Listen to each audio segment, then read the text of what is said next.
Welcome back to the Win with Dice podcast, a podcast featuring members of the Win with Dice team. I'm Calvin, and I'm joined here by Ramon.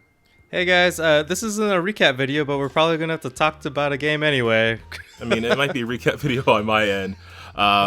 We have obviously done like a ton of recap videos recently. I'm still gonna be talking about a previous game because our friend Tim, who's in our Quest to the Fate Seer game that we've talked about a bunch on here, he just ran the Lost Mines of Phandelver yesterday at the time of recording. I'm so sad I missed that. Sorry, Tim. But he also converted it to Pathfinder 2, as well as doing some changes and stuff. So I do want to talk about it, but I want to avoid spoilers with regards to it.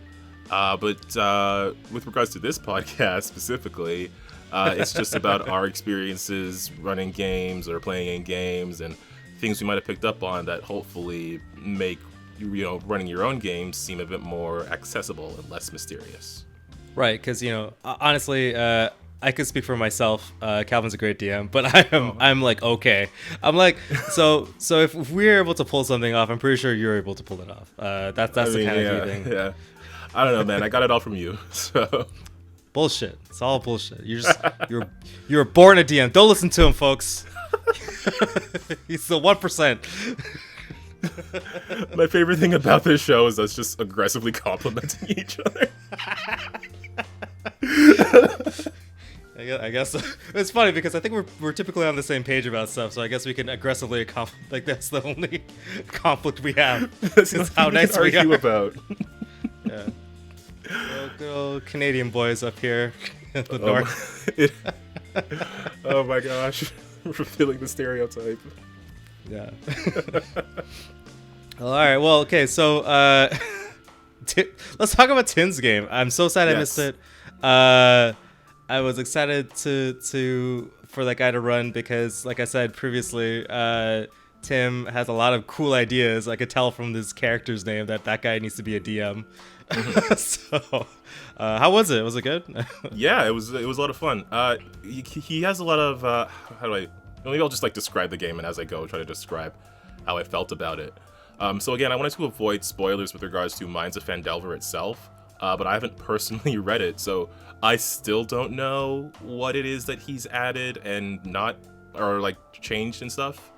Because from my understanding, it was supposed to start sort of in the middle of us on an adventure already, wherein we are hired to take just carry some a cart from one location to another. I feel like there's a lot of carts lately. Last episode was a cart. Everywhere we go, we travel in carts. There's a lot of carts going on. But he was using a hex map instead of a grid map, so totally different. Hex maps. I think hex maps are good because hexagons are bestagons. Shout out to CP Greg, who has really solidified my love for hexagons and how I don't use them because they're complicated to put minis on. Not minis, but on the Roll20 crap. It's so hard. They I think they might be better for world maps because they give you a bit more directions to move in. You can move in 6 directions instead of 4, but other than, I don't know, hex maps are cool, I guess. Hex maps are cool. But what ended up happening is he actually had us RP through us getting that job. And, meeting people and meeting the person we were working with, because he also put I do have to talk about this guy specifically. So we were hired to take this cart, and we were also assigned this partner. He made up an NPC to join us, an NPC by the name of Nigel Percival Chartsworth. Okay, sounds like a real character. He was, but I don't know how I didn't pick up on this, but that his initials were NPC. Oh, Tim, stop. Damn it, I don't know who you clever bastards. I could never pull anything like that, ever. What did you do last time? I remember for it was a ship AI for the Silverbird. You named it something so clever, and it was cleric or something, or or something Oh, like that. oh gosh, I'd have to go to my Starfinder notes to remember that. Yeah. I think it was like an acronym or something. It was an acronym. It was an acronym, which is like nuts because like I legitimately can't do that. Like, every time it one of you guys pull it on me, I'm like, wow, and then I'm like, I should do that, and it's like, no, I can't. I'm horrible with names. No, I love never... acronyms because of all the superhero comics that I read. So there's always some ridiculous acronym in there. It was Codex, which was Codex, yeah. Yeah, collection, observation, defense, and exploration. Yo, what the heck? How did you pull it off? I try and do that, and I can't. Like, I really can't. Which is so bad, because I'm trying to run a Lancer game. You know, it's acronym seems to be like the coolest way to like make like a corporation, right? Yeah. But I was just like, I don't know. It's Star Enterprises or something. Or it's like space take thing from one place to the other. Like, I mean, once you start with like a word and then you try to fit other words into it is what I tend to do. Or I look for like an acronym generator or something, and or there was a website that I wish I could find because I haven't been able to find it again, and it just had like lists of words. It was just like A and then like a bunch of words under A and then BC and then so on, and it was supposed to be like this thing that helps you make acronyms. So when you're looking for like a particular word under a particular letter, you just go there. You might see a word that'll give you some inspiration or ideas. I think that's how Codex happened.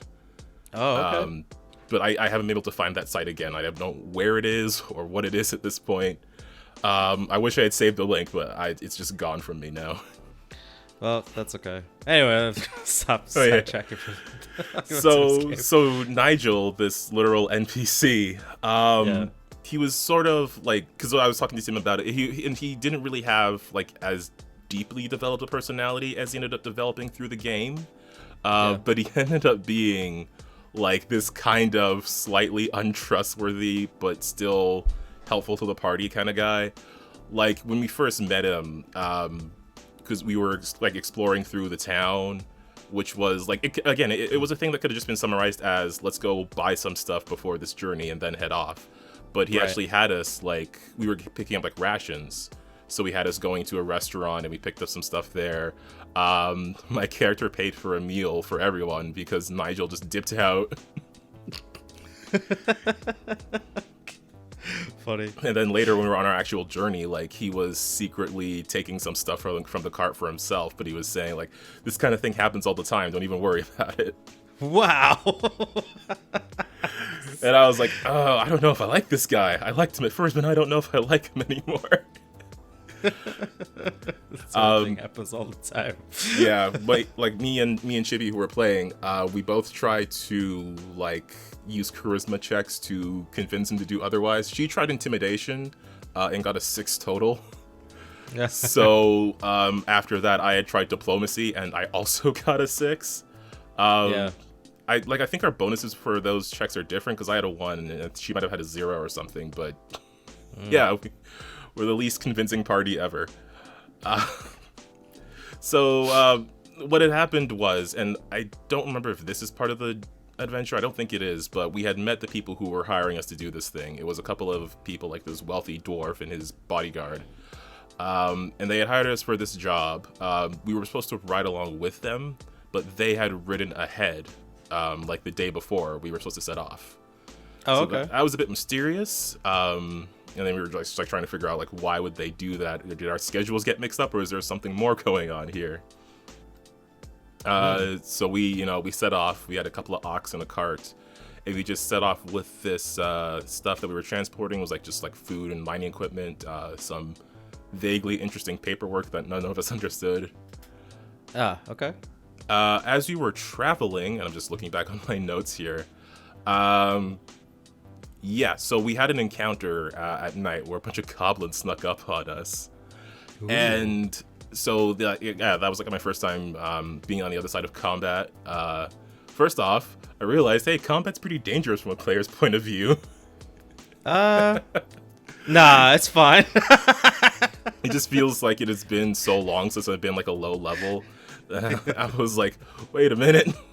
I only have like 7 hit points. What do you mean you're rolling a d6? Dying? Oh no! It's like there's still danger in other higher level campaigns, but it feels like it just feels like you feel so temporary as a person when you're like first level. So temporary. There's like, I feel like there's less room for error. I think like higher levels allow you to like, you know, you can be out of position, you know, for a little bit, or, you know, so what if you take, you're able, the enemy crits you one time, you have like tons of HP, right? Yeah. You know, but first level, like, I don't think so, man. Stuff is like, you're really starting to sweat sometimes. Yeah, exactly. Yeah. Like, I didn't have room for, because I did get some damage because the goblins that snuck up on us got a surprise round, so I got hurt a bit. And I got real nervous. I popped a healing spell on myself because I'm a druid and I had access to that spell. So I was like, if you guys are okay, I'm just gonna fix me for a bit. But what I really liked was how Tim was describing things in battle, like in particular, like when it came to like missed attacks, or there was a point where I had stabbed a goblin with a spear, and then he just described how the goblin was like stuck on the end of it because it still had some HP left. But then another person tried to attack it and had missed, so he was describing like, oh, it's stuck on the tip of the spear, and because it's flailing around, your attack isn't able to land. And I just really like the sort of consistency of his descriptions that set the scene of this battle, because numerically it was just, I rolled and did some damage, another person rolled and didn't hit, but the way he described it made it really interesting. Definitely like that kind of bullet time, like the action in like a, you know, a cool you know, animated fight scene or something, and like the action speeds up, slows down right before the impact happens lightning fast to come back, and it's like, you know, you slow down time and you kind of retell what the numbers just happened, you know, like a hit or miss or whatever. So exactly. That was just something I thought he was really good at, like throughout pretty much the whole session. So that was after like a couple days of travel. We had reached a fork in the road. We turned heading towards our destination, and we soon came across a couple of dead horses. And we quickly realized that these were the horses ridden by the people who were hiring us. Oh no, the goblins! They used the horse choppers on them. Yeah. So it turns out it was another freaking goblin trap, so they all like hopped out and tried to grab us. Yeah, that's pretty good. That's why I love using goblins. Like, ha! I'm gonna shake you. So while our NPC compatriot Nigel protected the cart, the two of us were taking on these goblins.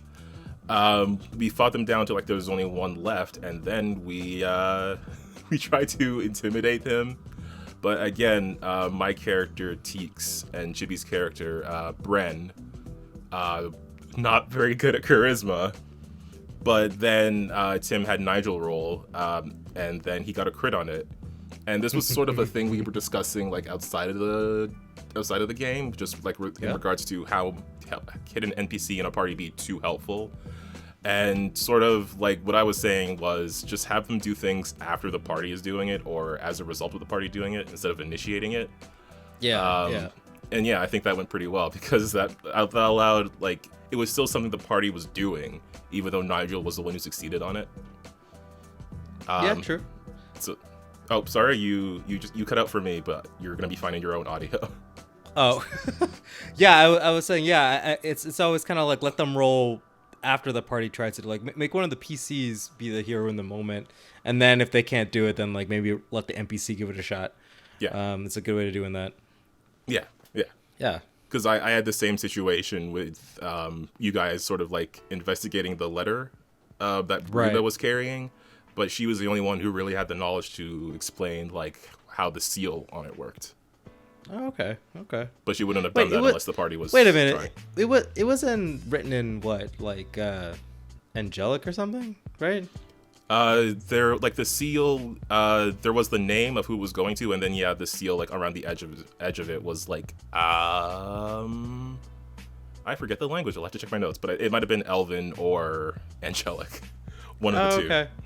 I actually don't know what angelic language. If it is a language, probably Elven. Okay, cool. No worries. Correctly. But yeah, like no one else in the party. I think no one else in the party knew Elven or something like that. was the situation. Yeah, definitely. I don't even know Bruce. Bruce can like only speak English, what I remember. I don't think I wrote anything else down. Language is always a funny thing. I always find that like back when I was playing like 3.5 when I was younger, I would like put all sorts of weird ass languages on, like, you know, like England with the fire language for fire elementals, right? Even though I'm just like this weird ass plucky human who's playing like a thief or something who like grew up on the streets, but I know fire language. Yeah, right. I mean, it's sort of like, it's that very more so than most things, it's that really like specific, need this in a specific situation kind of thing. Because like if you have a random language on your sheet and you don't tell your DM about it or whatever, like it's probably never gonna come up. Yeah, I find more than not. Well, I used to just take like all of the elemental languages for some reason. I would grab all 4 of them if I could, if a person was smart enough, and be like, yeah, one of these things is gonna show up. I'm gonna have to talk it down. But you never know, right? Like if you play it long enough, maybe it'll be like that one random time you gotta talk to some elemental. Mr. Boulder, please. Can you give us some directions? Okay. Yeah, Mr. Boulder only speaks rock. Yeah. You find some rocks on the ground. And you're like, tell us your story. Just regular rocks. Just regular rocks. Yeah, it's just yeah, it's just sometimes you gotta let NPCs help out, but only after the party needs it. And yes, languages are cool. It's very good world building, actually, to have a lot of languages. Not world building, but character building, I guess. Because if it makes sense for your character to know the language, even if it never comes up in play, it's still worth putting on your sheet. Right. Well, I thought it was hilarious. So, to draw some sort of parallel from the games that I've run, in the Path of Inion game, because, you know, Inion has been locked off from the rest of the world for such a long time. None of the people who actually live there really speak common. Like very, very few, you know, intelligent creatures there actually speak common. None of the goblins spoke common. They only spoke goblin, right? Yeah. Like, you know, or maybe 1 or 2 words, or one goblin out of all of the goblins spoke common or something like that. And that had come up because one of the players was playing as a goblin. Yeah, which is hilarious because, you know, they had to talk to them. Yeah, you guys actually captured a hobgoblin. I was interrogating the person, but I just texted the player because I was like, none of you guys know what he's saying. Only she can speak goblin. Yeah, it was the same thing with the centaurs. Oh yeah, because they speak Elven, and there's only one person in the party that's like an elf, and it can actually speak fluent Elven. So yeah, so I bet like when you were doing that back when we could have like a bunch of people playing in person from all over the place, you were just texting the player what was going on, and we were just like following along, like trying to understand. Yeah, that was kind of fun. So yeah, it's a cool use of language, folks. You could steal that. Just text your players. Yeah, or a private message if you were playing online. Yeah. Something like that. So yeah, we managed to deal with that Goblin Ambush and saved one. And Nigel intimidated them, so we were able to interrogate and discovered that they were given orders to kidnap this person and take them to a cave. Oh. So, what we ended up doing... Is the cave the Lost Mines of Phandelver? No, it wasn't. Wait, that what? one. Okay. I think we might get to those when we arrive in where we're going. Yeah. But this seemed like its own cave. Well, I honestly have not even heard anything about the Lost Mines of Phandelver. I haven't even like read or watched anybody else play it or anything. I just know it exists, and I know people just like the starter D&D session for 5e or something like that. Oh, the place we were going to was called Phandelin, so I assume the mines are like around there. Oh, okay, cool. Wow, okay. Like the specific mines from the title. The specific mines. Are we there yet? No, these aren't the caves you're looking for. Yeah, we're not at the title drop yet. Yeah, right. We're still in the tutorial section. Basically. Yeah. So yeah, we took that one goblin and we put him in front of us as a guide, and we used him to avoid traps, which was pretty neat. Glad you tie him up with a rope and let him forward. Yep. Yeah, that's literally what we did, and then we just like rolled to pay attention to where he was stepping to make sure we got around some like snares and pits and stuff. Cool. Eventually, he led us to the opening of a cave. There was like Yeah. some bushes and a stream nearby.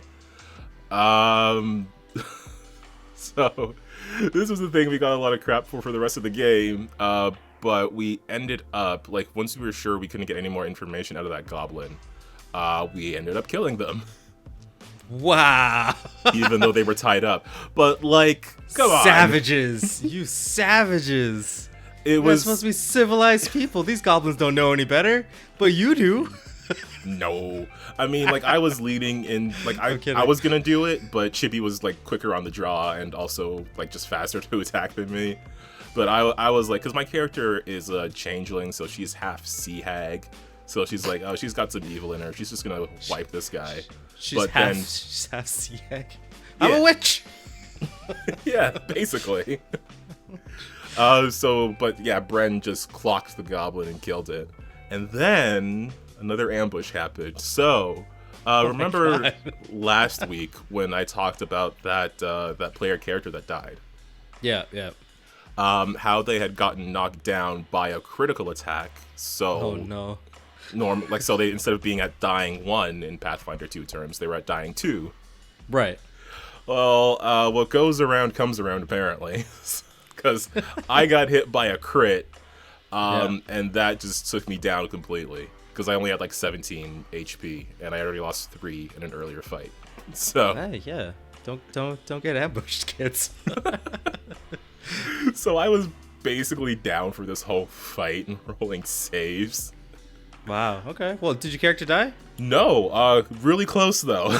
I was real okay. nervous because I was rolling those you're- recovery saves. That's like 2 characters now that I've heard about that you just got critted and instantly just went down. Yeah, no, I didn't crit fail any of the saves, Yeah. but I was able to roll enough saves to like be unconscious but alive. I feel like you should just take Die Hard, man. I honestly, you're like the only, I mean, other than my characters who just put themselves in danger because I'm an animal and I'm like slightly aware that this is a game. Yeah. And I could just make a new one. So, like, realistically, I'm just like, Not too worried about it. I'm not too worried about it. I think it'll all work out in the end, man. I'll just roll up a new character. Like, it's fine. But it's always really funny. I think that your character goes down quite often. Yeah, it's always the crits. Yeah, it's always by a crit, and it's always in a weird situation where then you're out of the fight completely, or, yeah. Yeah, Anyway. I was thinking of using some of my feats to multi-class my character, but no, I gotta get Die Hard at some points. So yeah, I was out of it, but our NPC friend Nigel, he actually helped me get back on my feet with a medicine check. So that was kind of the point where I was like, he's definitely stolen from the person we're supposed to be helping, but he's also helped me not die. Did he do that for himself, or is he actually a jerk with a heart of gold? Morally gray person he is. That Nigel. Exactly. Is he our friend? Is he evil? Is he a good guy? I don't know. Can't. Yeah, exactly. Because like Nigel was not part of the module or anything. That was just a character that Tim made, and I really wanted to know more about this guy. He's like, he clearly has a history. I want to know what it is. I want to see more of him. I hope he sticks around. Also, at this point, we had because Bren had seen like a secret compartment on the cart where Nigel was hiding stuff. Yeah. So when Nigel was like distracted when they were setting up camp or something, Bren had just taken the stuff out and put it back with the regular loot and things. So by the time we got to this point, like Nigel had thought the goblins had taken it or something. Oh. So we were able to save that at least. So we'll deliver the full amount when we get to where we're getting. Interesting. Okay. So we got in that cave. First thing we came across. Well, first off, the cave was super dark. So Tim was using like the tools on Roll20 to like fully cover the thing in darkness, but then reveal bits and pieces as we walked on. Yeah. Which is, there's a way you can do that like dynamically, but Yeah, it's a dynamic lighting tool, but I think it's a premium Yeah. feature. yeah. I don't think it was entirely necessary because he would just like cut out like pieces of the map as we walked on. Like we could see into this room, so we would cut like a round of the room or further down a hall or whatever. Yeah, yeah. So we came across a room that had like a bunch of wolves in it, and I was like, oh no. Not again.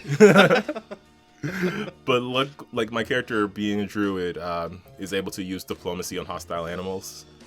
And I finally got a good charisma check at the time. Nice. So I don't know what's gonna happen with those wolves because we had finished the session like in the middle of this cave. So on the way out, I wanted to see if I could bring them along or something. But so we dealt with that. But as we walked on, trying to move stealthily through this cave, unfortunately, I think it was Bren had got a really low stealth check. So we alerted one of the goblin like scouts. We quickly dispatched them. But then more goblins showed up, and then they activated this trap that like flooded the entire tunnel. Because there was a river going through the tunnel, and it was like all the way in the back. It's stopped up by these dams, and it's being filled up by the stream from further down. I think it's either coming from like within the cave or somewhere like an underground water source. Like it's flowing this small amount of water, but they had stopped it up with dams so they could just like open up and then flood out the tunnel. Yeah. We got pretty lucky on that one, I have to admit, because I don't know. I think my physical stats are pretty low, so. Oh, that's like a brilliant idea. I mean, obviously the goblins would have a worst case scenario kind of deal for some people coming in their caves, right? Yeah. Oh, that's brilliant, and totally stolen for sure. For next time, someone's going into a cave full of goblins or whatever. Oh man, I'm not looking forward to anywhere you can put traps because you got that trap, you got the other water trap from our previous session. Oh yeah, oh man, so many good traps in these podcasts. Please check them out. Yeah, you want to drown a player. Calvin's kind of evil.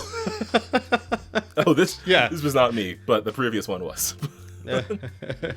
Yeah, no, it just again it mixes up the danger because it's not like another thing to fight. It's a thing that we have to deal with using our skills. Yeah, which I just really like.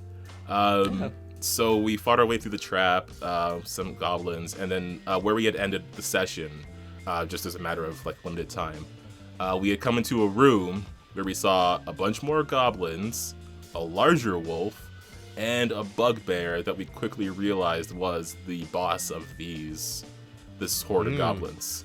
Ooh, boss fight. Exactly. So we're gonna be, whenever we play that again, we're gonna be picking up there. And I don't know, like I'm nervous for my character, who I got way too invested in. Like I made up like a smidge of a backstory for her, in that like she's trying to find her sea hag mother to, learn where she comes from and things like that. And then like at the point where I was like trying to find a name for her mother, I was like, oh, I'm too invested in this character. Oh man, that's always the best though. Yeah, you'll be fine. Plus, hopefully I'm able to join, and then you'll have another player on your side, so it's not as crazy, or at least not as intense for you and Tim trying to keep the entire party alive. Yeah, hopefully. I'm thinking of like I want to redo some things on my character because I don't know. My thing with spellcasters is I don't know what to prepare. I always feel like I'm gonna second guess myself because and now I'm like I wish I prepared more like support spells or something like that because I had a bunch of attack spells, but none of them were really as like effective as my long spear. But whenever I had to use that, I had to get like right up in front of people. So I don't know. I gotta balance my spells for a different strategy. Why don't you just huck it? You should just gotten regular spears and huck that. I do have javelins, so maybe I'll lean on those more. Yeah, just throw it or whatever. Anyway, I don't know. I often play the spellcaster when I play. Well, it's weird. Okay, so here's the thing. I play spellcasters and I play monks and thieves. These are like the three things that I do. So I'm excited. I think in Tim's game I was planning on playing a wizard. I was planning on playing a wizard that just I'm definitely going to shoot the fireball wizard kind of deal. I'm not going to try to do anything else. I'm going to be like put the dice to the face and then hopefully there's nothing left, right? Exactly. Right. So and I don't know. Spellcasting is hard because it's like you have limited resources at your disposal, right? And it's like you don't want to fire off your one shot thing too early, and then something else crazy happens later in the adventure or something, and you're out of spells. Yeah. So, especially at first level. Especially at first level, which is kind of tough. But I think that, how should I say, Pathfinder did a good job, in my opinion, of making a wizard kind of feel good about being like a pretty mainstay caster, because I see druids as kind of all-rounder casters, so it's like you have the ability to switch and just like maybe you have claws or something, or you're able to summon an animal, or you have an animal companion who can tank for us. There's so many ways that you can fill a role.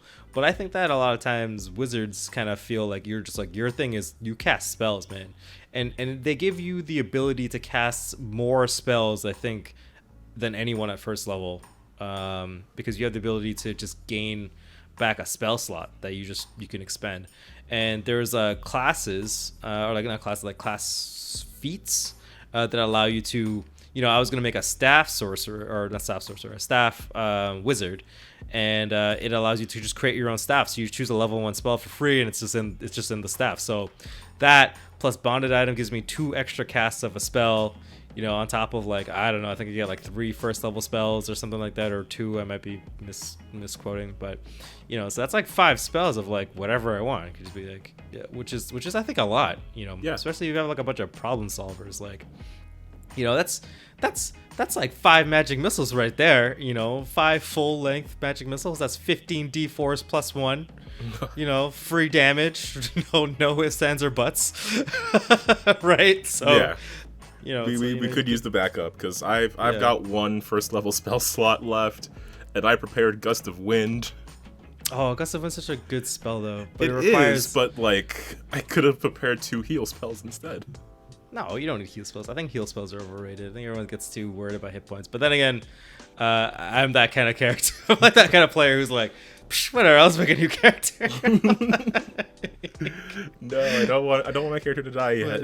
Yeah, well, it's weird. I'm like heavily invested in all my characters. Like I like them a lot, but it's like I'm never like disillusioned to the fact that they're just like numbers on a paper, like a piece of paper. Yeah, that's fair. That's fair. Yeah, it's like I could just make somebody else that's equally as cool, and then maybe he'll come back as a zombie, and that'll be even better. Be like, oh no, my PC. Or like I was thinking it the entire time. I'm actually a bad guy, and you're like, oh, like so many cool options with dead PCs. I get way too invested in my characters to like detach myself from that. Like if Macy died, I don't know what I would do. I don't know, man. I'll put F's in chats for Macy if she dies, because I actually quite like Macy a lot. And I think Macy just rounds the team out, because everybody else is just a bunch of hooligans that lack direction and like to just stab things. Macy at least has like interpersonal goals of like bettering herself a little bit, right? If the party lost its moral center, I don't know. Yeah, no, seriously, who else would it be? It's like Daria wants to burn all the undead, and she doesn't really give a shit otherwise. Alex's former character, he was just in it for the money. Joel is pretty much in it for the money, and Corey is in it for the murder. Yeah. So, I don't know. The party would fall apart. It would be even worse in the other game if Helen died. No, they wouldn't have the ship. That's true. I mean, okay, so you guys would still have the ship, because then Jasper would be like, I'm the captain now, right? Because he's the first mate, because that's how it works. Yeah. But then, I don't know. What would you do? Let's talk about that, because that's on the list of things to talk about is PC deaths and how to handle them. I do want to say, just before we move on from Tim's game, I think he did really great for a first session. I especially like his descriptions in battle and that NPC that he put on there. I hope he makes more characters like that just like spawn from small ideas, and then as they go on, they do character defining actions. That's a really great way to do NPCs, and I hope to see more of that. Yeah, for sure. I hope. Well, once you play a little bit more of Tim's Phandelver, I need to come up with a better name than that. But Yeah. I wanna. We should have him on, and let's. Oh, yeah, let's, yeah. let's- I wanna. I'm desperate. Every time I meet a new DM, I'm always like, when you pull that off, was that just out of your ass, or did you plan it? Like, that's the thing I want to know. That's the thing I always want to know. When something cool happens, or you like something, I'm like, dude, did you know I was gonna do that, or or did you, or was that just in the moment? Like that's the juice for me when I talk to DMs about stuff. So Yes. yeah, and I think that's like half the reason why people watch this podcast because that's what we do. We just you get to peek behind the curtain, see all the good bits. Yeah, exactly. That's that's another cool thing we do, other than aggressively compliment each other. But yeah, you did mention player character deaths. Something I went through recently. Again, I don't know what direction were we going on that, because oh yeah, so Calvin killed the character. I'll put a link to that podcast. Yeah, I think it was last week I mentioned that. Yeah, where he was pretty sad about it because he was feeling pretty strong, and I think part of it, honestly, every time you kill a PC, I was like, man, did I do that like inadvertently because I keep egging you on to make combat harder? It was a bit of a, because there was a moment where I was like, did I make this too hard? But I felt the same way in another fight they had previously against a CR7 creature that had higher level assistance. This thing was CR6 with lower level assistance, so I was like, no, there's no way it's too hard. The numbers say so. Yeah, no, that doesn't work that way, Doc. No, obviously. Yeah. Obviously, I don't know. I felt bad because I was like, should I have made this fight easier? But then it's like, no, I made this thing. It exists in this world. This is the world that it is. So. Well, yeah. So it's always kind of tragic when a PC dies. It's also really tragic when a PC dies randomly off of it's epic when the PC dies at the hands of a boss, right, or somebody who's pursuing the PCs. Just like in the story where it's like, oh no, that guy that we've been chasing, he's so powerful. And we knew he was so powerful. He was kind of scary and he killed my PC. Vengeance, right? Yeah. Like that's like the stuff. But it's like sometimes PCs just die in in a random fight in a random dungeon, and that's just like the fact of life because if you think about it. PCs kind of just go into a place and just leave bodies, right? Like all the people that they killed, they were just living their lives perfectly fine, right before they showed up, and then they got placed in the dirt. Yeah, those goblins had families too. Yeah, those goblins had families too. Obviously their life didn't factor in anybody else's life and their little goblin lives. It's just like them and their goblins. But yeah, like. Man, it's tough. It's tough, and you don't know what to do, and it's like, but you gotta pull that trigger, right? You gotta do it. You gotta let it happen. But I don't think that we should, as DMs, let it kind of pass as on like, oh, whatever, you'll just make a new character, right? Like you should like honor the dead. I think we honor the dead in real life. We should honor the dead in our stories, right? So let the PCs have a ceremony if they're able to collect the body or reflect on what just happened and say their vengeances or maybe think about maybe we should try a little bit harder so no one else gets killed kind of deal. I always find that those are I always spout about how combat is important because it builds drama because there's tension in combat because the thing is will the PC survive, right? That's pretty high tension right there, right? So when a PC does die and it's you gotta release that tension. You gotta be like, well, it sucks that the PC died. I remember all those good times with him. He's especially if it was you're in your case, this player's character has been in 10 sessions now, right? Like they've committed to the story, right? Mm-hmm. They're on the adventure. They're doing their thing. And just being cut down before ever seeing the end. I think that's the tragic thing about it, right? It's like you never got to see the end. You didn't even make it to the final boss where you can say even if you die at the final boss, at least you were there. And this guy will never see that, unless zombies. Maybe, who knows? I could do that. Even though I've done it already, I could do it again. Yeah, well, I think I heard from like one of Matt Koval's games where like one of his players was playing like a ghoul. And I was like, you just make him a ghoul and then just be like an undead ghoul. I don't know what the rest of the party feels about it. I think it'd be kind of hilarious if this dude is just like, nah, I guess I'm dead again. I guess I'm undead and I gotta be deaded again. But yeah, no, shoot. Sure. Well, yeah. Anyway, these are just my crazy crackpot ideas on PC chat.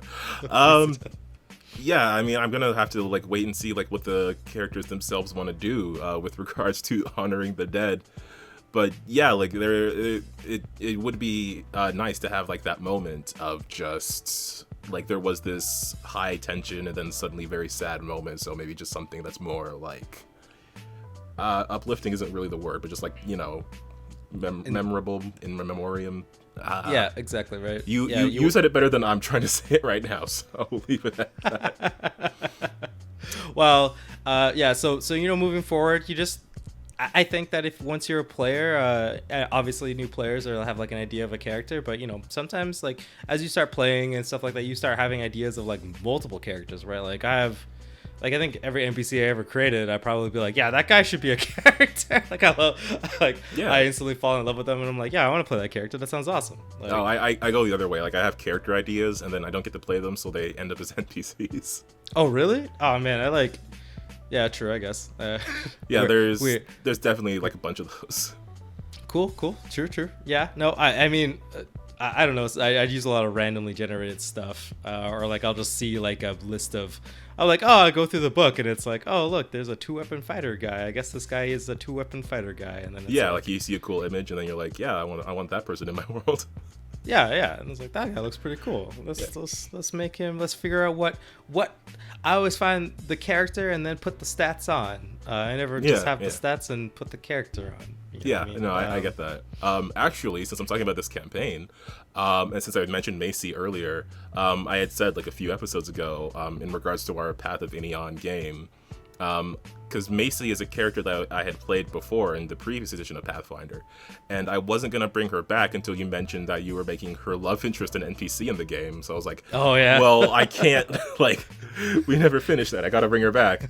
Like the character I was going to make, this alchemist, ended up being a shopkeeper that I used in this other campaign. And he's actually the one who gave the PCs the direction they're going in now. Well, contributed to it. Because there were a couple of things that pointed them that way, but he also gave them a letter to deliver because he ran some like chemical analysis for them. And he's sending it to like an expert on that specific thing. So yeah, he's also he's off contributing to a plot in another campaign. He gets to exist at least in some way. Yeah, I don't know. I couldn't like Quinn was like this off the cuff, just like you guys needed a guide kind of person. So I was like, yeah, I guess his name's Quinn. He has a bow, and then everyone fell in love with him instantly. Yeah, can we talk about Quinn?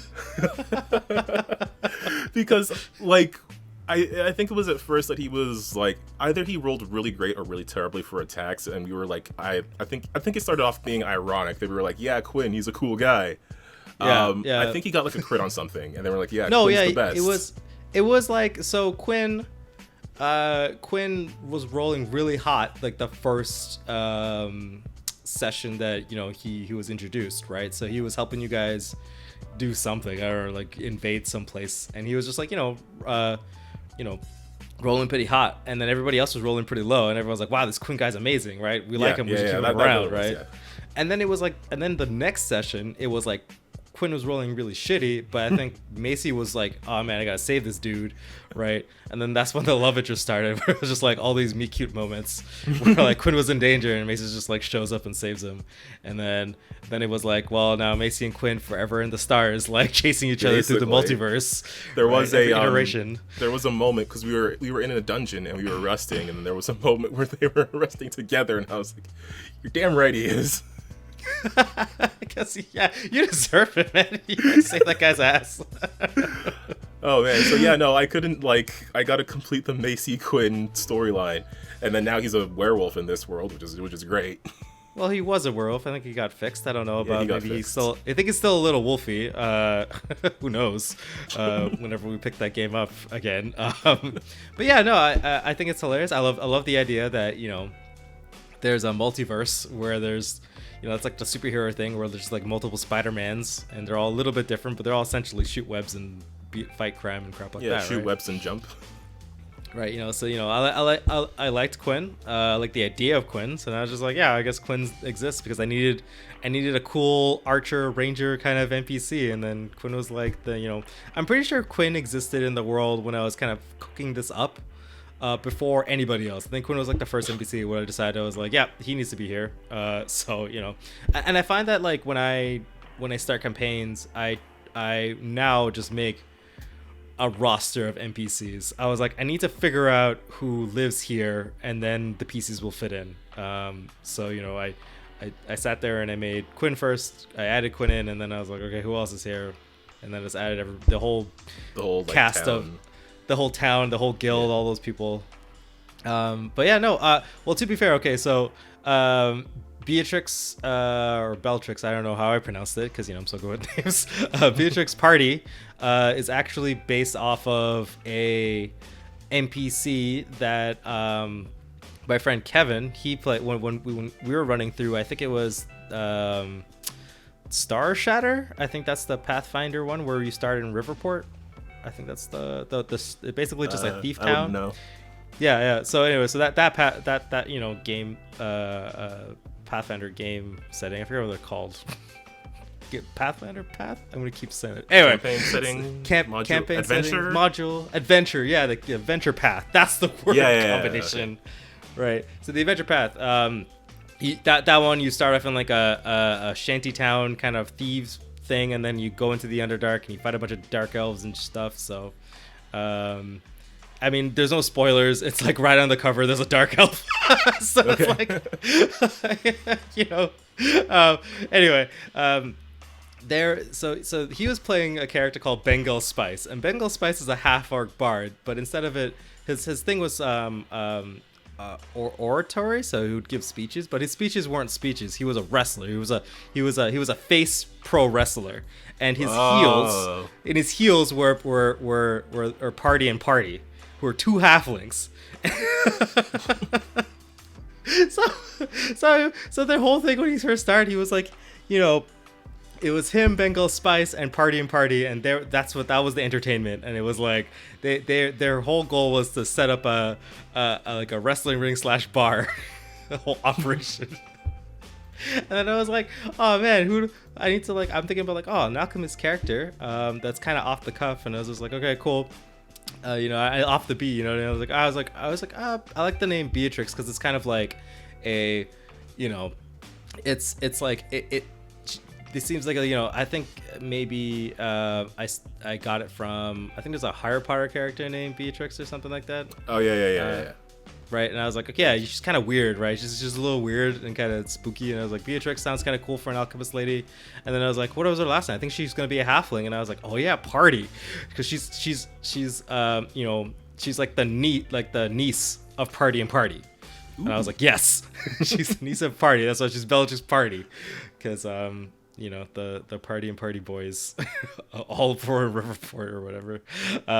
So yeah, loosely like Party and Party, I guess, exists in my world somewhere, and she's like the daughter of it or whatever, or like the niece. So yeah. Can we just like talk about fun NPCs that we have? Because yeah, sure. Because I was just thinking of, I was trying to figure out a way to, because like the two games that I'm running, for like the Quest of the Fate Seer game and the Crown of Dragons game, they're taking place on the same map, just at like different points in the year. Right. So you guys, your campaign is in the spring and theirs is in the fall, or at least that's when it started. Yeah. And I was trying to figure out a way to justify you guys meeting a particular set of characters because they were just really fun. Yeah. I don't know. Do you have any more fun NPCs? I could talk about NPCs a long time. Well, I don't know about fun. Okay, so like I think everybody likes Beatrix because she's drunk all the time. Because for reasons. I mean, her Party and Party is she's enough for your Party and Party, and also like I like the idea that halflings don't really they're not serious about anything. I don't know why. always like halflings are just like not serious about anything. And I guess it's because they're kind of lucky, built into their stats. So it'll all work out in the end anyway. They're all drunks all the time. They're chill, right? It's probably a little bit of Tolkien's, Pippin and Merry in all halflings in my world, But yeah, so I think everybody likes them because, and I set it up so she's like the guild alchemist, right? She's a guild chemist or whatever. So, but she also runs her own like alchemist shop, right? So you could go buy potions in the town, right? So, and I always find that like when I played an alchemist, like the juice of it in Pathfinder, like Pathfinder the first one was like the ability to just kind of transform your body into like Jekyll and Hyde stuff. You can double dip in potions and make yourself into this crazy. There's all sorts of crazy things you could do, right? Yeah. So weird body morph horror shit that you could just pull off by just drinking a potion. So every time I'm always like, alchemists are wacky. You don't ever know what you're gonna get into. So every time someone walks into Bellatrix's potions, it's like she's always in the middle of something. There's always something happening to her, whether it be like, oh no, there's all these giant centipedes everywhere. Can you help? But like, don't kill them because I need them. Yeah, I remember that. Right, or like she's just like hungover because the night before there was like an arm wrestling thing and she was bent, right? So then the next day I was like, yeah, she's hungover and she's just kind of like sleeping on top of like the table because she's like a halfling, right? So she has like a normal sized desk or whatever, and then she has like a really tall stool, so she's just sleeping on top of the desk, and I thought it was hilarious. I think one time I had Corey's character walk in here because like Corey's character is kind of odd. Like he likes certain, like he definitely has favors of the NPCs, so he only really appreciates certain people. So I was like, one time he walked in the shop, he's like, I'm gonna check what Bellatrix is doing, and then I was like, okay, cool. You walked in her shop, and I said that she had a cold, right? It was like winter, and she was sick, and she was like, I'm dying. And then so Corey's character's like in like this, I think it's I picture it as Levi, I think his name's Levi from Attack on Titan. You don't know, you probably I don't know. I don't know anime. But he's like this super serious badass dude that like murders people like on the regs, but at some point he was wearing an apron. And I don't remember what it was. I just saw a picture. He was like wearing an apron, and I was like, yes, that's exactly the image I'm thinking about right now. Because Corey's character's like, taking care of this poor little tiny halfling woman. She's just like dying of like cold. So he's like running the shop and up and around. Because I think I gave everyone like time off. I was like, go figure out what you guys want to do. Like, yeah, I was at the library like a nerd. Yeah, right. Go deal with some stuff. Go interact with some NPCs. Get some downtime in. So yeah, he did that, and I think that's why everyone likes Bellatrix. It's just every time you walk into her shop, something crazy happens. Something new is always like going on with her. So, yeah, like never a dull businessy moment. Yeah, obviously, I think everybody else is kind of not boring, but like I like that Naya always doesn't believe you, but doesn't think that you're that important. I think she has an air of arrogance about her. Yeah. So she's like that typical elven wizard who's just like, I don't have time for this. I got other cool stuff to think about. I got space to unravel and demons to interrogate, so I'm off. And I like that she's super independent. So she most times when you try and find her, she's never there. Yeah, no, she's always off on her own thing. Yeah. I like to call her Miss Independent. That's what she is. She's probably one of the oldest people on the island, but also still in terms of like physical years. But I think she's still, which makes her feel like she's entitled to just do whatever she wants. Even though technically Bowman's in charge, but humans, elves, whatever. Like time is kind of like who's in charge and who's better at leading, right? Yeah. No. I think Bowman's kind of cool because everyone's like Bowman's just kind of really chill. Kind of headmaster kind of got a kind of vibe. Right? Yeah, no, he got this real I don't know if I feel like I want to call it a Captain Holt vibe. Yeah, he does have a Captain Holt vibe where he really believes in his team, but you never want to disappoint him. Exactly. Right? I know that's how Macy feels for sure. Yeah, which is also why I'd be really sad if Macy bite the dust. Because I feel like there's more Jake Peralta, Captain Holt moments in with those two. So I don't want them to go away. I don't know. Macy's more of an Amy. Oh yeah, true. Yeah, I don't know who else is there. Like Jean-Jacques, he's okay because he's like the resident bard who like runs the inn, and you know, I like the fact that Jean-Jacques is really good in social situations, and he's so easy to like rally a crowd out of nowhere. So I think you like challenged one of the sorry, oh, I am blanking on her name. Katara, not Katara. Katani. That's her Was name. it Katani? Yes, Katani. Yeah, Katani. So Katani's the blacksmith. She's also the atypical fighter, but she's also like a half-orc blacksmith. And turns out she's the arm wrestling champion, I've decided, which is hilarious because, again, totally by mysterious forces of the universe, you challenged her to an arm wrestling thing, and literally it 2 became weeks a big before, deal. yeah, 2 weeks before I wrote down that I was like thinking about like how orcs would settle disputes, because you know the 40k orcs, they just beat the shit out of each other because you know they're almost indestructible, kind of like you could chop a orc's head off and stick it back on and he'll probably be fine, right? So you know they like physically violence each other a lot, but I was like, nah, I think that orcs would first resolve stuff through like wrestling and stuff like that. But I'm like, you know, she's a half orc, maybe something a little bit less like physical. It's like arm wrestling, or like, but then she's the best arm wrestler on the island or whatever, right? I literally wrote that, and then you challenged it, and then it was like this huge deal. I didn't know it was that recent of an idea. It was scary, Calvin. It was scary how you read my mind, and I was like, I don't know if this one is gonna happen, but it might, and then it did, like instantly. Yeah, Macy had a brief infatuation with Katani. That was more of a like, do I like this person or do I want to be this person? Eventually, she figured out it was the latter. Yeah, well, Katani's taken. Excuse you. She's already been shipped with with Jean-Jacques. Okay, no love triangles here, ma'am, sir.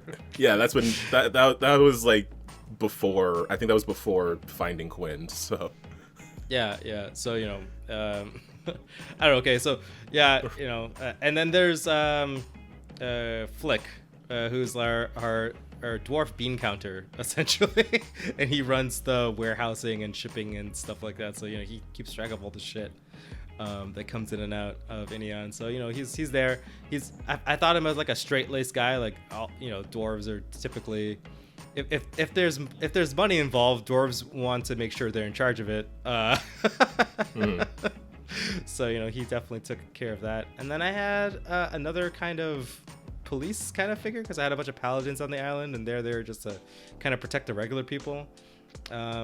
So like I vision her as being like the what's her name, Valencia, Captain Valencia, essentially. So you know, she's like the head of the paladins. A few paladins are just kind of based on the island, helping Inion out to like, they're there, so it's like it gives a reason for the town to be safe, right? Mm-hmm. Because if anything does happen, you know, like there's paladins walking around. So sure, her paladins are pseudo police around the place, which was pretty cool because you got arrested. Yeah. At one point, that one session where everything went wrong, and Macy had to go bust like some people out of jail, and she was just like, sorry. It was hilarious because the resolution was everybody was just disappointed. It was just like, we thought you were better than this. Yeah, that was the worst part. Worse than the character dying was Bolman being disappointed in Macy. Such an Amy moment, man. Such an Amy moment. Anyway, well, okay, so wait, I don't know if we really figured out about character jets, but here's my pitch. I think I pitched it because I diverted because I wanted to talk. I literally wanted to talk about NPCs. Okay. Yeah, well, okay, so here's my pitch for you know, dealing with combining, you know, my love of big casts of NPCs and character death. This is a learning moment. It's a DM advice. If you have an NPC that like one of your players recruited, if that player dies, maybe suggest to them that you could just play that NPC, because you know there's already that bond and you kind of like them a little bit. And when I make NPCs that like, you know, players kind of are responsible for, you know, not like they're reporting into them, they're reporting under them. It's like, you know, they impart a lot of their character onto that NPC.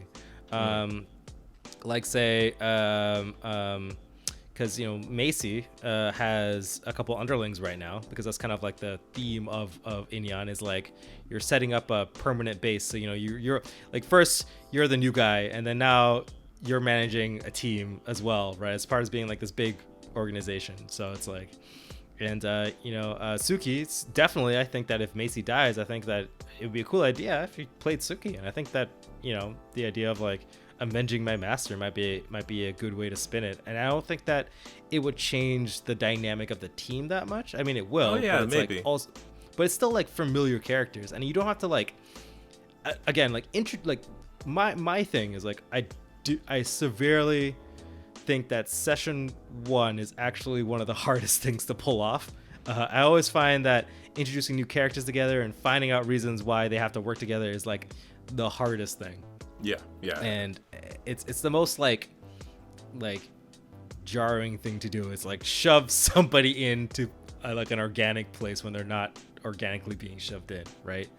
And having an NPC, a follower, that can just be like, well, I guess now you're taking this person's place because you're taking over all their crap. So it's like, yeah, it makes sense. Suki is training under you, so therefore, all of the stuff that your character has will pass down to her. All of the organization, like basically, it's like Suki's like your second hand, your right hand person. So everybody who's listening to you would just listen to Suki anyway, right? And it's familiar. I'm imagining Suki like inheriting Macy's mace now. Yeah, right. That kind of transition where it's like you're still kind of, you play a different character. You could do whatever you want, obviously, with that character, but it's like, in terms of like the flow and like the adding of the character into the party and the story, it's just easier when it's not just coming out of the blue. In my opinion, it's just something that you can like ground a character to and make them a part of the whole story. Because like, even though Suki's kind of training under you, she's still a part of the Pathfinder guild and it's still a guild member. So it's like, if now Suki takes your place on missions because you're MIA or missing in action, then it's like, it's not that big of a deal. It's just like Bowman's like, yeah, of course you joined the team. You're like, you should be doing more stuff anyway, right? Yeah.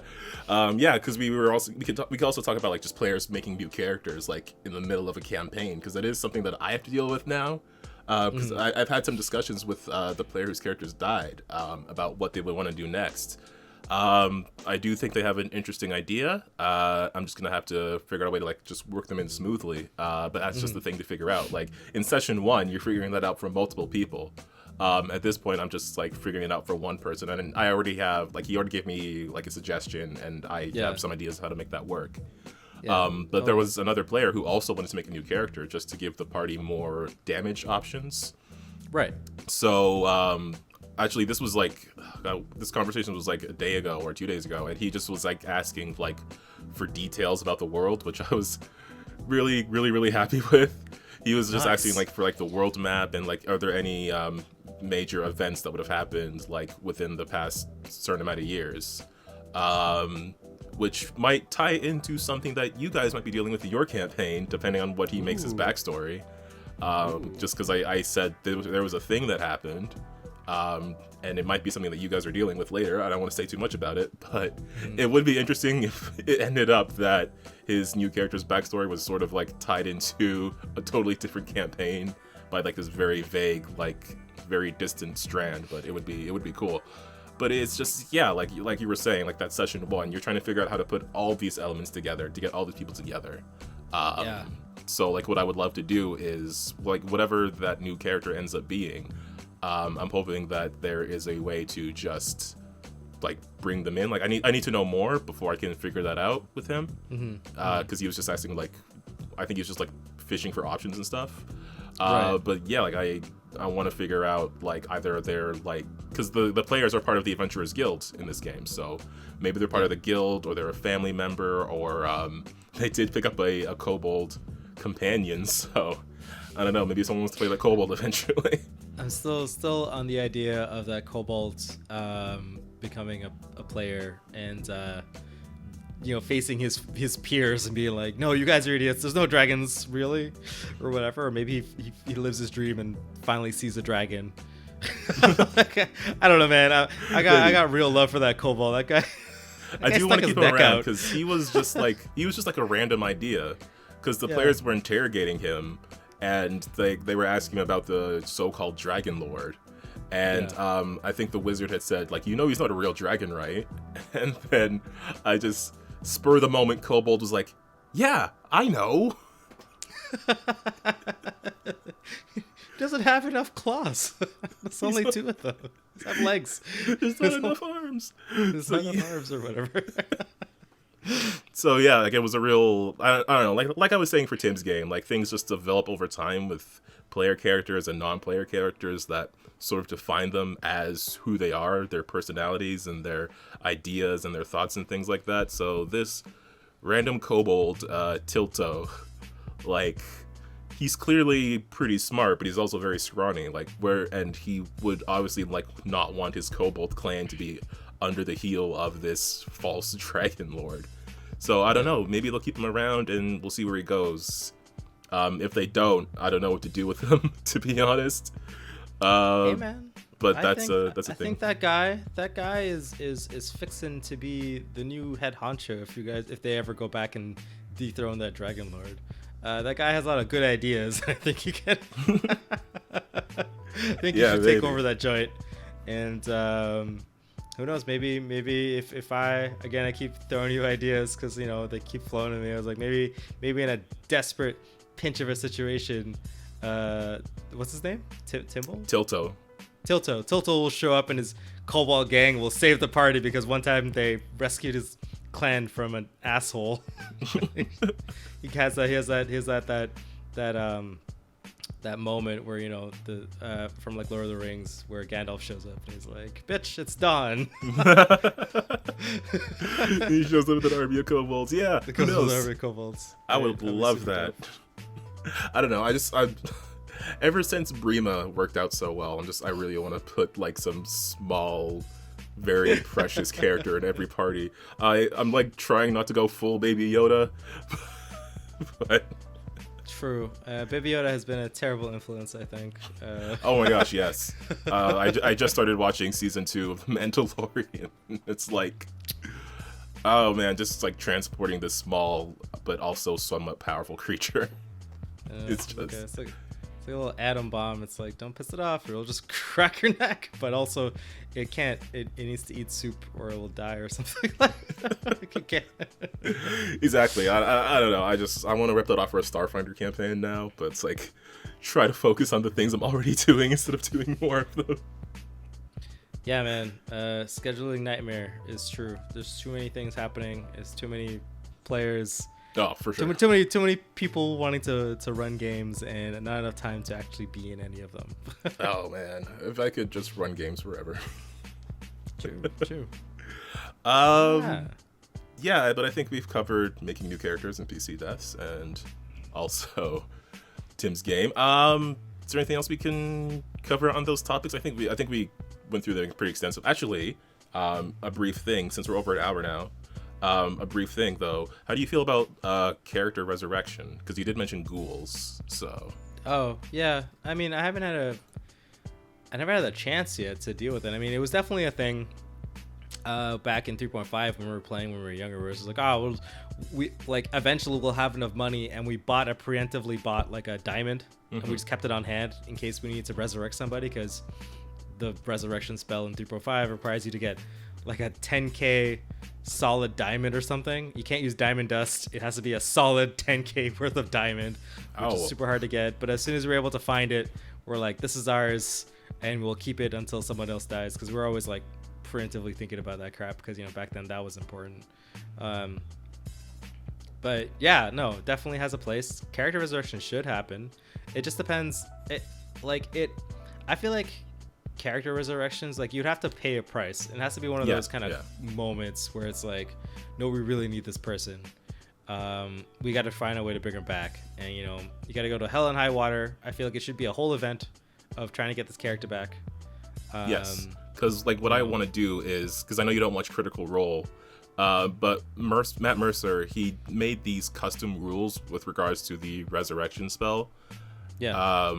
So more so than just the cost, like the party members can contribute to a check that I think the dead character has to make it, and it's like a flat check against 10 plus the number of times they've died and been resurrected.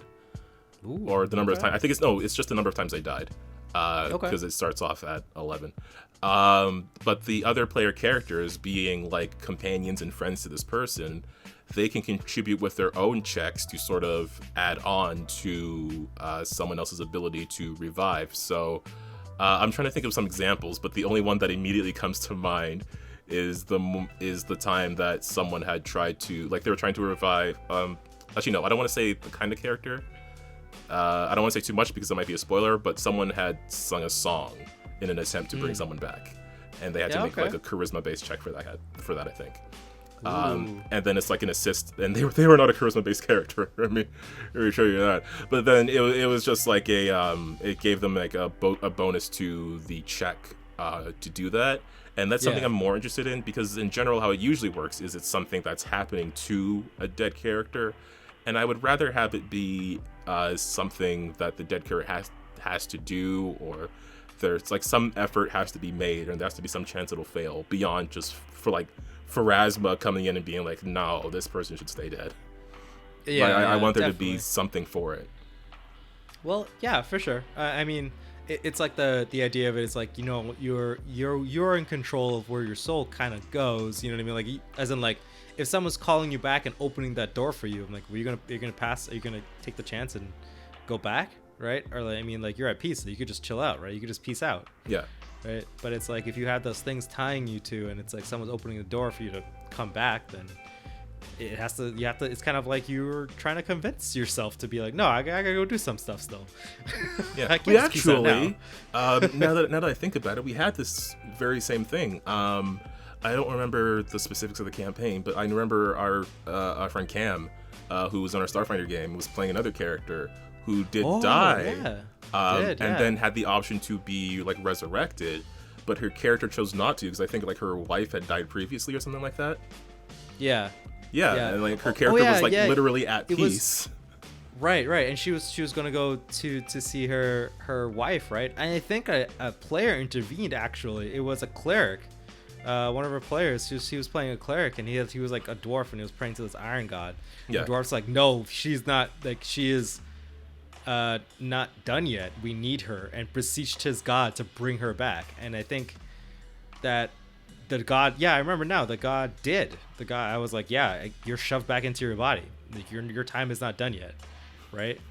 And then I described how, like, when she got brought back, like, all of her like wounds and scratches and stuff like that, they're like replaced with like iron. Like, her skin is just like, her scars are all iron now, because the god directly like shoved the soul back in, because, you know, his cleric, who's doing a good job so far, is like being like, no, we need her, you know, stuck it back in. So I think that was too cool too, because well, I don't think it was forced, but we ended one session with her saying, no, my character's at peace, and we started again, I think, maybe, or we took a little break or something, and we talked about it for a little bit, and we're like, no, I think that your character's pretty cool, we should keep her around. And she's like, yeah, okay.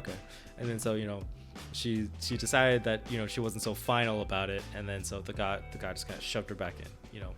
So it was just it was a really interesting decision on her part, though. Just a piece out, like, no, totally, like, one of my characters died in when my friend was running Rise of the Rune Lords. I had an alchemist. We're literally probably at the last module, to be honest with you, and then I was like, you know, my character is really strong, because, you know, alchemists can do elemental damage without actually casting spells, because you're just tossing stuff, and, you know, you're tossing like a whole bunch of d6s at something, it's gonna die, right?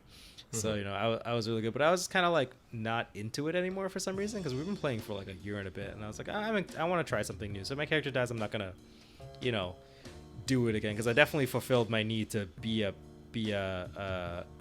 alchemist, because I started that game as that alchemist. So, you know, I went from first to 16th level or something. Oh yeah, okay. You know, that character's lived the character's life, like, right? Yeah. So I was like, you know, right at the end, I was like, I want to try like a mages, but like I had this idea of like playing like because the Rise of the Rune Lords, it's set like eventually you fight a rune lord, right? Because he's on the cover. You're gonna fight him. Yeah. but that guy's but, on the cover. Right. So I had the idea of this ancient gladiator, like magic gladiator, because back in the days of the rune lords, like everybody had magic, right? All humans are basically wizards and sorcerers and stuff, so they all had magic. They all shoot fireballs with their hands. So there was he was a gladiator fighter, but he was so powerful and so good at it that one of the rune lords turned him into I was gonna say Exo from Destiny, but I forget what they're called. Androids, humanoid like robot kind of thing. Humanoid robots. I'm sure Android works. Yeah, I think it was Warforged back Warforged. then. Okay. So you see, he got turned into a Warforged, and then while they were going through some dungeons, and I was like, my character died, so they're exploring the dungeons again. So I had this idea because I talked to the DM about it, and I was like, you guys just come across one of these robot bodies, and then it just activates, and then my party just joins the team because he doesn't like rune lords because he turned him into a robot. Yeah, that's fair. And you know what? I still think that it was a good idea. Everybody was really sad because everybody else's character is still alive, right? And it's like, oh man, I can't believe your character's gone because we've been so much or whatever. But I think my character was cooler because he had lots of cool moments to kind of shine. Like one point we're fighting a dude, a really powerful wizard, and he shot a lightning bolt. And I think maybe from one of the splat books or something, the character had an ability to just reflect spells with a spell check. So I had the idea, so he doesn't actually fight with a sword or whatever. He actually just carries a shield, right? And that's his thing. He was basically Captain America in the situation. And so he was able to spend. I think I spent a couple of spell slots or something, and I sat there and I repelled this lightning bolt, like literally saving everybody and blasting this lightning bolt, destroying like the enemy wizard and all his forces and all this crap. And then at the final battle, when I find the bad guy, he has a force field, right? And he was at the end of this crazy. He was very far away. He had this force field up. It was like, how the hell are we gonna get to this dude while he's throwing meteors at us, right? Because it's the final boss. And I was like, I got this. Everybody grab my hand, and then everyone just grab my shield, and I teleported us right because Dimension Door works. I just Dimension Doored all of us right in front of the boss, and then we had this cool the boss went down in maybe a round and a half. But we all had this crazy moment where all of a sudden this dude is maniacally laughing, ha ha ha, you fools, to being right how'd you get in here? How'd you get in here moment, and then everybody just dogpiling this guy. Get him. Yeah, there's so much cool moments. People summon their gods into reality for a little bit, casting the wish spell and stuff. Fires are just doing 50 billion damage. It's this, it's all in one round. We took down the big bad in a round and a half, and it was so, even though it was so quick, it was so epic. And definitely I appreciate my DMing. I appreciate my DM allowing me to just choose a new character, and just because it worked out to still be cool. Just let me play a new character. Yeah. But yeah, I don't know if that probably took up all of our a little bit of time. No, I don't know what we're talking about. I was just super excited about talking about that character again. No, that's the point. I like to ramble about stuff. So that's the third point of this podcast, is to ramble about things. Definitely. So since we fulfilled all the goals of the podcast, again, thanks for checking it out. Yeah, just I think we're gonna roll into the outro, but character death in a game, it is a big deal. But I think players and GMs can still roll on from it and make an interesting narrative within that, even if you bring that character back or they play as someone different. Oh, totally. And it's definitely always a dramatic moment that everybody on the table can rally behind and make your story even greater. Yeah, go get revenge or go all get killed by a fake dragon lord. But with that, I think we're gonna bring this episode to a close. If you like this sort of thing, and if you want to see more of it, just be sure to subscribe to us. If you're on YouTube, ring that bell so you get a notification every time we upload a new episode. podcasts go up every Wednesday. So, if you want to show up on Wednesday, you can do that. Or have the machine tell you when it comes out. Just click that subscribe button. The machine. Additionally, you can check us out on Twitter and Facebook at Win With Dice, or check out our website, winwithdice.ca, so you can see more stuff from us up there. If you want to contact us, there's a form on the site, or just message us on Twitter. I'm always I've got it open, so I always have Twitter open. Yeah, no, I spend too much time on Twitter, so if you send us a message there, I'll get it on my phone. But yeah, if anyone listening to this has any sort of questions regarding DMing, or just anything they want to hear from us, or any sorts of stories, just drop a comment on any of our socials or on our website, and we'll check it out and put it on the show. Yeah, definitely. Well, if you made it this far, thanks. We really appreciate everybody who checks out the videos and checks out our content. Calvin, do the outro thing. Oh, the outro. Oh, also thanks again for people who watched our Lancer stream, and everybody who's watching this episode and who's enjoying our podcast. I just want everybody out there to remember to keep on winning with dice. This is the way. This is the way. All right. Bye. All right. See you guys.